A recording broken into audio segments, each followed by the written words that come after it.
ನಮಸ್ಕಾರ ವೀಕ್ಷಕರೇ, ನನ್ನ ಪಯಣದ ಪುಟಗಳು ಯೂಟ್ಯೂಬ್ ಚಾನಲ್ಗೆ ಮತ್ತೊಮ್ಮೆ ಸ್ವಾಗತ.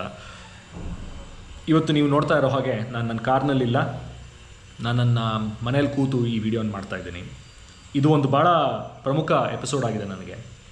ಈ ಯೂಟ್ಯೂಬ್ ಚಾನಲ್ ಶುರು ಮಾಡಿದಲ್ಲಿಂದ ಸಾಕಷ್ಟು ಜನ ಆಪ್ತರು ಭಾಳ ಸ್ಫೂರ್ತಿದಾಯಕ ಮಾತುಗಳನ್ನ ಹೇಳಿದ್ರು. ಹಾಗೆ ಸಾಕಷ್ಟು ಜನ ನೀನು ಈ ಚಾನಲ್ನ ಇಂಗ್ಲೀಷ್ನಲ್ಲಿ ಮಾಡಿದ್ದಿದ್ರೆ ಇನ್ನೂ ಸಾಕಷ್ಟು ಸಬ್ಸ್ಕ್ರೈಬರ್ಸ್ ಸಿಗ್ತಿದ್ರಲ್ಲ, ಇನ್ನೂ ಸಾಕಷ್ಟು ವ್ಯೂಸ್ ಸಿಗ್ತಿತ್ತಲ್ಲ ಅಂಥೇಳಿ ಅವರ ಅನಿಸಿಕೆನ ತಿಳಿಸ್ಕೊಟ್ರು. ನಾನು ಈ ಯೂಟ್ಯೂಬ್ ಚಾನಲ್ನ ಕನ್ನಡದಲ್ಲಿ ಮಾಡಲಿಕ್ಕೆ ಭಾಳ ದೊಡ್ಡ ಕಾರಣ ಇದೆ.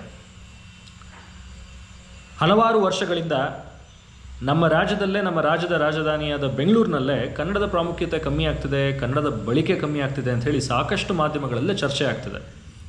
ಈ ಚರ್ಚೆನ ನಾನು ಸಾಕಷ್ಟು ನೋಡ್ತಾ ಬಂದಿದ್ದೀನಿ. ಇದೇ ರೀತಿ ನಾನು ನನ್ನ ಜೀವನದ ಬಗ್ಗೆ ಒಂದು ವಿಮರ್ಶೆ ಮಾಡಿಕೊಂಡೆ. ನನ್ನ ವೃತ್ತಿ ಜೀವನದಲ್ಲೇ ಕನ್ನಡ ಉಪಯೋಗಿಸಲ್ಲ, ನನ್ನ ವೈಯಕ್ತಿಕ ಜೀವನದಲ್ಲೇ ಕನ್ನಡ ಮಾತಾಡಿದ್ರೂ ಕೂಡ ಕನ್ನಡದ ಅಂಶ ಸಾಕಷ್ಟು ಕಮ್ಮಿ ಇದೆ ಅಂಥೇಳಿ ತಿಳಿತು. ಇಂಗ್ಲೀಷ್ನ ಬೆರಕೆ ಜಾಸ್ತಿ ಆಗ್ತಿದೆ ಅಂಥೇಳಿ ಗೊತ್ತಾಯಿತು.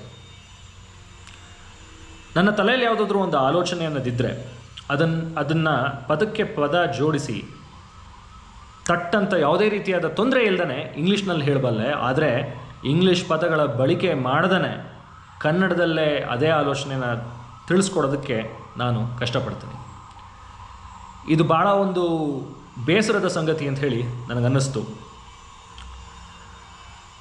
ನಮ್ಮ ಕನ್ನಡ ಭಾಳ ಒಂದು ಸುಂದರ ಭಾಷೆ.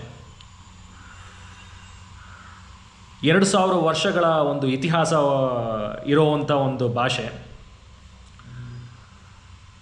ಹಳೆಗನ್ನಡ ಇದ್ದಿದ್ದು ನಡುಗನ್ನಡ ಆಯಿತು, ನಡುಗನ್ನಡ ಇದ್ದಿದ್ದು ಹೊಸ ಕನ್ನಡ ಆಗಿದೆ. ಇವಾಗ ಹೊಸ ಕನ್ನಡ ನಾವು ಇಂಗ್ಲೀಷ್ಗೆ ಮೋರೆ ಹೋಗಿ ಹೋಗಿ ಇಂಗ್ಲೀಷ್ ಕನ್ನಡ ಆಗ್ತಾ ಬಂದಿದೆ. ಅದು ಬಹಳಷ್ಟು ಒಂದು ಬೇಸರದ ಮಾತು.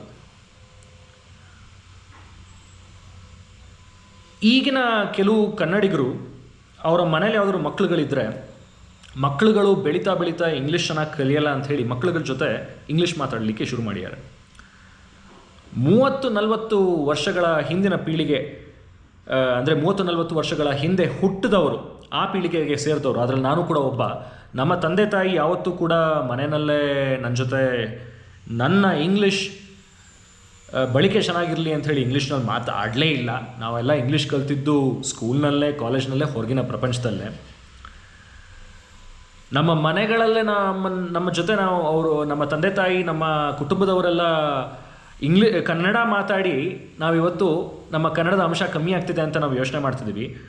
ಹಾಗೆ ಇವಾಗ ನೀವು ಯೋಚನೆ ಮಾಡಿ, ಇಂದಿನ ಪೀಳಿಗೆಗಳ ಜೊತೆ ಇಂಗ್ಲೀಷ್ನಲ್ಲೇ ಮಾತಾಡಲಿಕ್ಕೆ ಶುರು ಮಾಡಿದ್ರೆ ನಾವು ನಮ್ಮ ಕನ್ನಡದ ಪ್ರಾಮುಖ್ಯತೆನ ಪೂರ್ತಿಯಾಗಿ ಕಳ್ಕೊತೀವಿ. ಇನ್ನು ಕೆಲವೇ ವರ್ಷಗಳಲ್ಲೇ ಇನ್ನು ಮುಂದಿನ ಪೀಳಿಗೆಗಳು ದೊಡ್ಡವರಾಗ್ತಾ ಬಂದ ಹಾಗೆ ಇನ್ನು ಮುಂದಿನ ಪೀಳಿಗೆಗಳು ಇನ್ನು 10-20 ವರ್ಷಕ್ಕೆ ಕನ್ನಡದ ಬಳಕೆ ಇನ್ನೂ ಸಾಕಷ್ಟು ಕಮ್ಮಿ ಆಗುತ್ತೆ. ಈ ನಮ್ಮ ಭಾಷೆಯ ಪ್ರಾಮುಖ್ಯತೆನ ನಾನು ನನ್ನಲ್ಲಿ ಉಳಿಸ್ಕೊಬೇಕು. ನಾನು ಈ ಒಂದು ಯೂಟ್ಯೂಬ್ ಚಾನಲ್ ಮಾಡಿ ಈ ನನ್ನ ಭಾಷೆಯ ಪ್ರಾಮುಖ್ಯತೆನ ನಮ್ಮ ಕನ್ನಡಿಗರಿಗೆ ತಿಳಿಸ್ಕೊಡ್ಬೇಕು ಅಂತ ಹೇಳಿ ಭಾಳ ಒಂದು ದೊಡ್ಡ ನಿರ್ಧಾರ ಮಾಡಿ ಈ ಯೂಟ್ಯೂಬ್ ಚಾನಲ್ನ ನಾನು ಕನ್ನಡದಲ್ಲಿ ಮಾಡಿದ್ದೀನಿ. ದೈನಂದಿನ ಜೀವನದ ಆಗುಹೋಗುಗಳನ್ನ ಮಾತಾಡ್ತಾ ನಮ್ಮ ಕನ್ನಡ ಮತ್ತು ಕರ್ನಾಟಕದ ಬಗ್ಗೆನೂ ಕೂಡ ಸಾಕಷ್ಟು ಇನ್ನೂ ಎಪಿಸೋಡ್ಗಳನ್ನ ತೊಗೊಂಬರ್ತೀನಿ. ನನ್ನ ಕೆಲವೊಬ್ಬರು ಕನ್ನಡ ಭಾಷಾಭಿಮಾನಿಗಳು ಯಾರು ನನ್ನ ಆಪ್ತರಿದ್ದಾರೋ ಅವ್ರ ಜೊತೆನೂ ಕೂಡ ಕೆಲವೊಂದು ಚರ್ಚೆಗಳನ್ನ ತೊಗೊಂಬರ್ತೀನಿ. ಹೀಗೆ ಹೇಳ್ತಾ, ನೀವು ಕನ್ನಡಿಗರೇ ಆಗಿದ್ದರೆ ದಯವಿಟ್ಟು ನಿಮ್ಮ ಜೀವನದಲ್ಲೇ ಕನ್ನಡದ ಅಂಶನ ಕಮ್ಮಿ ಮಾಡ್ಕೊಂಬಿಡಿ. ಸಾಕಷ್ಟು ಕನ್ನಡನ ಮಾತಾಡಿ, ಎಲ್ಲೆಲ್ಲಿ ನಿಮಗೆ ಒಂದು ಸೌಲಭ್ಯ ಇದೆಯೋ ಕನ್ನಡ ಮಾತಾಡೋದಕ್ಕೆ ಕನ್ನಡ ಮಾತಾಡಿ. ಇಂಗ್ಲೀಷ್ ಪದಗಳ ಬಳಕೆಯನ್ನು ಸ್ವಲ್ಪ ಕಮ್ಮಿ ಮಾಡ್ಕೊಳ್ಳಿ. ಈ ನಮ್ಮ ಭಾಳ ಒಂದು ಶ್ರೀಮಂತ ಭಾಷೆ ಏನಿದೆಯೋ ಇದನ್ನು ನಾವು ಉಳಿಸ್ಕೊಂಡು ಹೋಗೋಣ.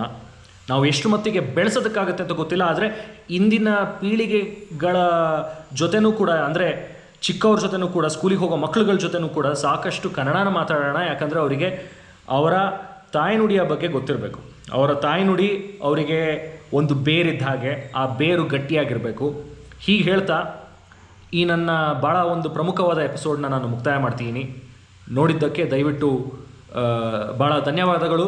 ದಯವಿಟ್ಟು ಈ ಒಂದು ಎಪಿಸೋಡ್ ಮೇಲೆ ಕಮೆಂಟ್ ಮಾಡಿ ನಿಮ್ಗೇನು ಅನ್ನಿಸ್ತು ಅಂತ ಹೇಳಿ ತಿಳಿಸ್ಕೊಡಿ. ನಿಮ್ಮ ಕನ್ನಡದ ಭಾಷಾಭಿಮಾನದ ಬಗ್ಗೆನೂ ಕೂಡ ದಯವಿಟ್ಟು ಬರೆದು ತಿಳಿಸ್ಕೊಡಿ. ಧನ್ಯವಾದಗಳು.